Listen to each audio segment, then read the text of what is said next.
Ladies and gentlemen, I am yours, all the game is Star Trek Online, and welcome once again to the Tribble Timewarp for Delta Rising. It is the 7th of October 2014. There is 1 week left to go until Delta Rising launches, and a technical hitch or 7 have knocked me offline for a week. So, 2 patches and a lot of content to cover. We're going to start with the changes to the Neutronic torpedo. You'll remember when this initially came out, I was rather impressed by it. Well, Cryptic have nerfed it. Perhaps I shouldn't be surprised, but let's look at the new numbers. So, baseline damage, 6,181.3 kinetic damage with a 922.93 kilometer AOE burst. Bear in mind that is radiation damage. Resistances will be rather hard to come by. On a 12.5 second recharge, 0.5 second activation, 13 second overall effect. Bear in mind, however, this is with the Bioneural Gel Pack equipped, so let's pull that off for the moment. Yes, this is the Tier 5 U Excelsior, by the way. 5 engineering consoles, 2 science and 4 tactical, pretty much what we expected, as well as the standard heavy cruiser layout for the mastery. So in particular, we have 10% hull hit points. For the record, on a T5U fleet version, you have 82,000 hit points all up, plus or minus. Also note minus 15% defense. That is purely because I am static. I am not moving. This is a very bad idea in combat. However, back on topic, the Neutronic torpedo. If we pull off the console bonuses, we now have a 15.5 cycle, 6,181.3 baseline damage, plus 884 radiation damage, for a total of 7,065.3 damage every 15.5 seconds. That gives you 455.8, give or take, DPS output on a single target. If you go with a standard 3-ship group, say a frigate squadron, you will get 6,181.3 plus open brackets 3 times where is it? Was it 884 close brackets 2,652 total 8,833.3 damage per shot. Again, 15.5 second firing cycle, 569.89 damage overall.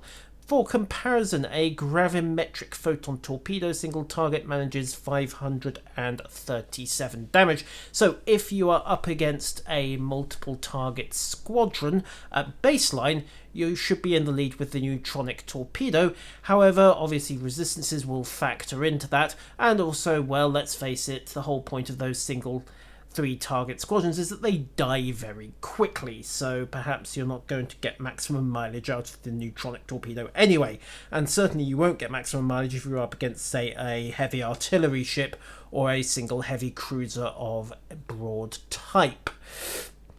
However, things get a little more complicated, of course, because both the gravimetric torpedo and the Neutronic torpedo have got consoles that enhance. So, in the case of the Neutronic torpedo, we have got the Bioneural Gel Pack. I could potentially put 0-point consoles in, but that entails a solid nerf to the energy weapons on the ship, so surprise, surprise, they tend to be a little bit unpopular outside specialist builds. So we'll plug that in. That, of course, cuts the cycle time of the torpedo down to 13 seconds flat from 15.5. You'll also note that we seem to have somehow boosted radiation damage slightly. That is, of course, because the the gel pack incorporates a certain amount of... Actually, where on earth is that coming from? Bioneural circuitry info. +2 power to all systems. Stat engine power. 7% reduction. 14% radiation damage. That's where the extra is coming from. So let's rerun the numbers on this. Neutronic torpedo, 6,181.3 plus 922.9 gives us a total of 7,104.2 damage per hit, plus or minus. We'll ignore the subsystem and power transfer drains for the moment, just as we're ignoring the gravimetric wells from the Gravi torpedo. And then if we divide by 13 seconds cycle time, we have 546.47 single target, which just about edges out the baseline gravimetric torpedo. So then we go with the 3 target squadrons. So 6,181.3 damage plus open bracket 3 times 922.9 radiation damage, close brackets, for 2,768.7. That gives us a total of 8,950 across all 3 targets. Divide that by 13 seconds cycle time, 688.46 DPS, again plus or minus. We're also ignoring crits, of course, which could potentially turn this upside down if you get a lucky run of numbers. So on that argument, the Neutronic torpedo definitely has a solid edge. It's not quite as dominating as it was, but it's still pretty decent. However, the gravimetric torpedo did of course come with a couple of consoles that boost it as well. The set bonus comes from the proton particle stabilizer. Let's just load that in, and info. And of course, this gives us the set bonus for plus 26.2% photon projectile damage and a 3% crit chance. Worth noting, of course, that if you do go for the 3 set, you get an extra 10% crit on the torpedo and 10% crit severity, which is fairly impressive, but it does require you to have the proton experimental weapon loaded, which I must admit is not my favourite piece of kit, so I tend to just stop at the 2 set. There is also the multi-conduit energy relay, which has become pretty popular of late. This also, of course, boosts radiation damage, so we'll load that in and then we'll compare both torpedoes again. So, Neutronic torpedoes 6181.3 plus 995.8 divided by 13 seconds cycle time is making absolutely no sense at all. Give me a moment. Let's try that again. 6181.3. I think I may have confused my calculator slightly.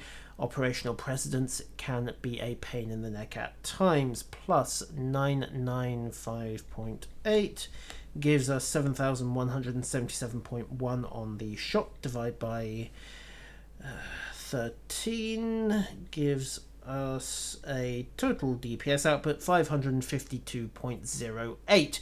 Again, plus or minus crits. Now let's look at the gravimetric. Single target once again. Handily, the game does it for us. 620.8. So the gravimetric torpedo crits plus or minus. Bear in mind this has a much higher crit chance, plus 6%, as opposed to the Neutronic torpedo. We're also ignoring the gravimetric rift that does extra kinetic on top. And even without those, the gravimetric torpedo is smashing the Neutronic torpedo out of the park. That is a solid, what? 70 over 5.2. That is a good 15% higher average damage output, even before you factor in crits. So that's kind of embarrassing for the Neutronic. But we have the AoE blast, so let's run the numbers against a 3-ship squadron. 6181.3 plus open brackets 995.8 times by 3 close brackets gives us 9,168.7 on a regular shot across all 3 targets. Divide that by a 13-second cycle, 705.28. Basically, the gravimetric torpedo is your weapon of choice against single target ships such as heavy cruisers and heavy artillery vessels, but the moment you are encountering multiple targets such as frigate squadrons, fighter squadrons, etc., the Neutronic torpedo promptly surges back out in front. So Cryptic have nerfed it, and for once they haven't overdone the nerfing. The Neutronic torpedo now takes its place, perhaps rightfully, perhaps not, I'm not sure what Cryptic intended in its design, as the frigate killer, and indeed the small ship and fighter killer of the arsenal. A few other things worth noting. The Delta Alliance set has got its graphics on both the ground and space, or rather I would like to say it has, but we're still using the Solinae deflector icon. So let's load up the new Unimatrix. You can see it's now got its artwork, and unfortunately the ship hull, well, that might be at an early stage, but it's very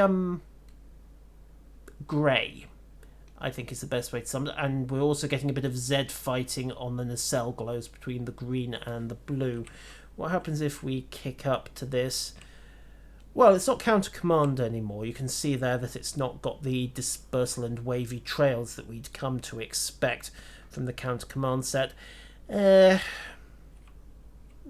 some detailing on it, but quite candidly, I think that still needs a bit more detailing and a bit more of a pass. That said, it's not too shabby. I mean, it's distinctive in its way. It's just very, very grey. Let's load in the deflector, see what happens there. Oh wait, no, deflector is on, so load up the impulse drive, Delta Alliance High Precision. Again, still got the Solinae drives loaded here. And yet we have got green here as well, loading up, and just straight green trails. Part of me can't help but think that we did green with the counter command set, but well, it's not awful, I'll give it that, but I'd like to see some more detailing on the hull texture for a start. And I don't know, what would work as an alternative? Very pale blue, perhaps? Or maybe an orangey red. We kind of did flames with the old Task Force Omega set, but not quite sure where to go from there. Let's try it on a different ship. Let's punch in the Vesta just for comparison's sake. Where has Switch Starship gone? Oh wait, you can't. Ah, there it is. So let's pull up the... Where did I leave it? Where did I leave it? Where did I leave it? The capital line, there we go. Switch this up. Also, new loading screen. I think I've already got that on holodeck actually. So let's load in the Delta Alliance set here. So load up the deflector, load up the impulse drives, and load up the shield array. And we have got grey again. I appreciate that at least part of it is a need to nod to the Borg, but we kind of did that with the assimilated set. Also, I note that the hull force field is still pale blue.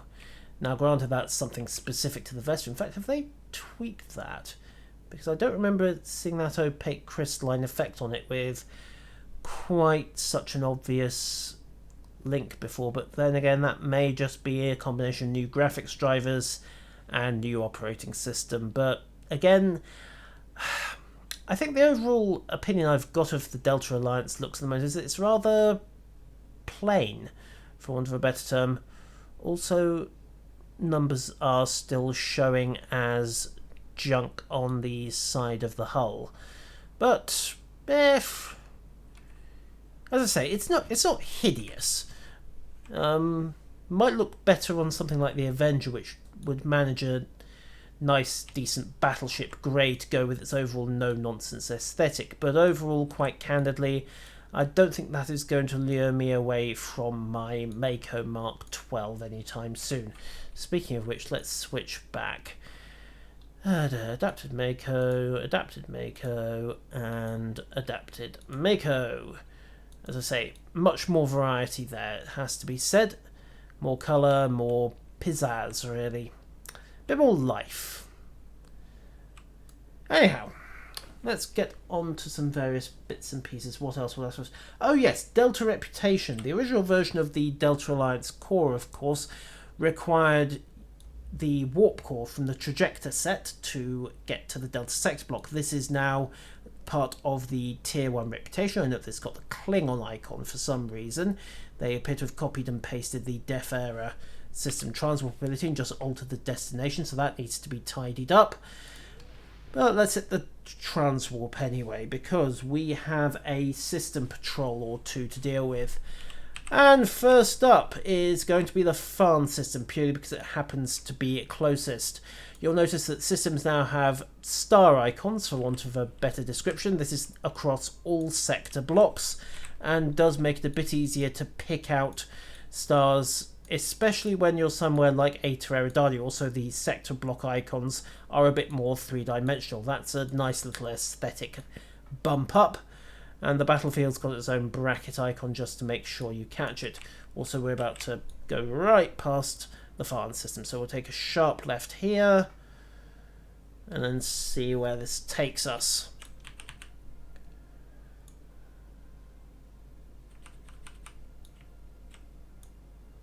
So the Farn system, until the 2360s it was home to warp-capable species, then they ran into the Parain, and then the Parain and the Farn both ran into the Borg. 98% assimilation later, they legged it. Okay. Wham. Patrol the Farn system. Let's see what we have to deal with here. Probably some Borg. Hopefully not more Vardua. The Zal patrol is something we're also going to have to take a look at, but I may hang off until a separate episode for that one.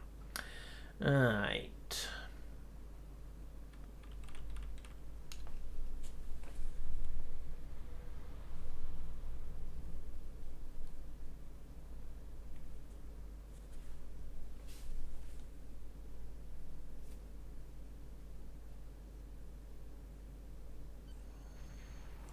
So here we are, preying upon the weak. Oh, they're about to run into us. So we've got a distress call from several Borg vessels. Let's go and talk. But before we do it, let's launch everything and stack up. And I don't have a universal ensign slotted for some reason. What to load, what to load, what to load. Decisions, decisions, decisions. Tyler's, you got anything worth having? Nope, that's not you at all. You go there. Anything? Torp spread, bit pointless. However, we're now getting sail from those cooperative ships. What have we got? James Hunt, a member of the cooperative. Local stars, okay. And the Vardua are turning up. Why couldn't it be someone else? If we haven't got a torpedo loaded, have we? Let's quickly toddle on up. Purell, Vodacon.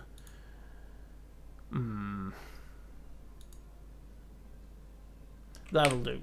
Right. Okay, prepare for assistance. Oh, hello, Trekker. These Borg are nothing. Yeah, well, the Vardua are fine. Well, let's fix up the solar flare damage. That's 1 and 2.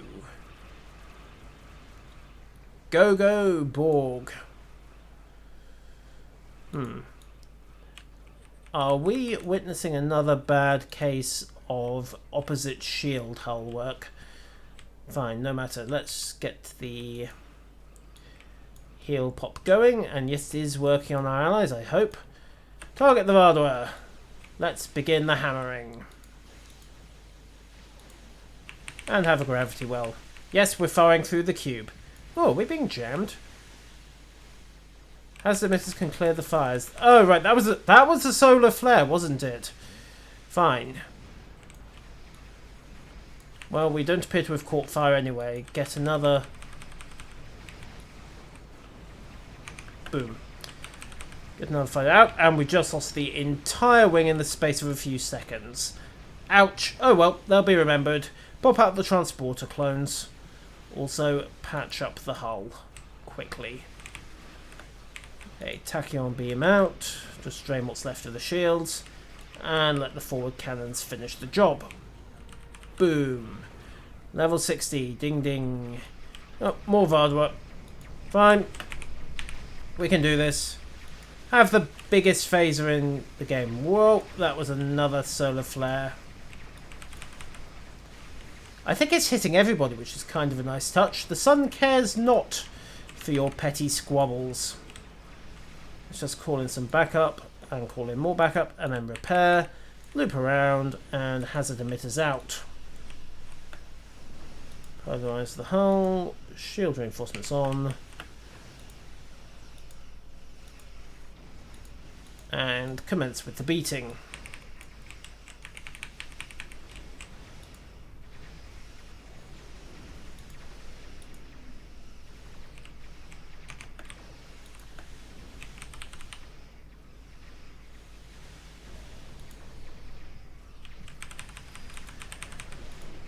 Oops, this could hurt. Ouch! Yes, that definitely hurt.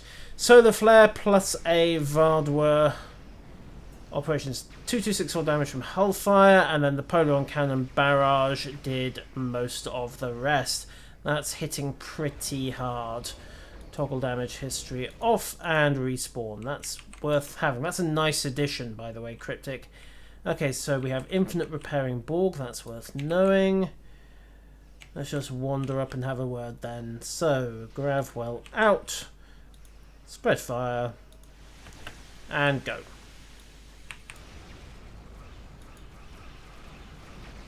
Okay, and 5 waves of Vardwer later, they're at the end of the patrol. So get the daily bonus mark package and the standard 5 marks. A lot of Vardwer have gone boom. All in all, not a bad day's work. Let's see what the cooperative have got to say for themselves. A system with fewer dangerous solar emissions. Yeah, just a little. Okay, so, always looking at potential allies indeed. Long scans show we are clear Vardwer, and we need a background for our first officer, or at least our tactical officer. Leave the system. Let's go.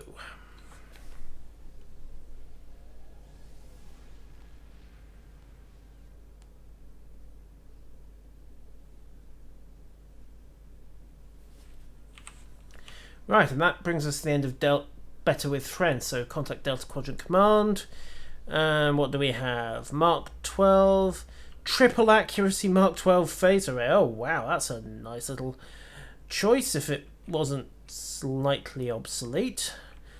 Okay, and not too shabby at all. We'll connect that in. Right, Revolution is our next plot mission.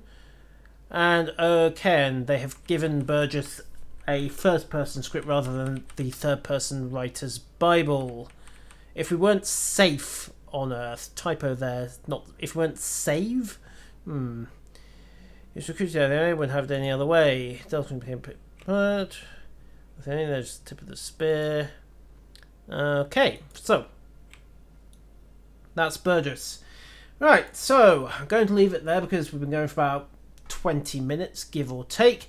Next up will be a look at the revamped Zal Patrol.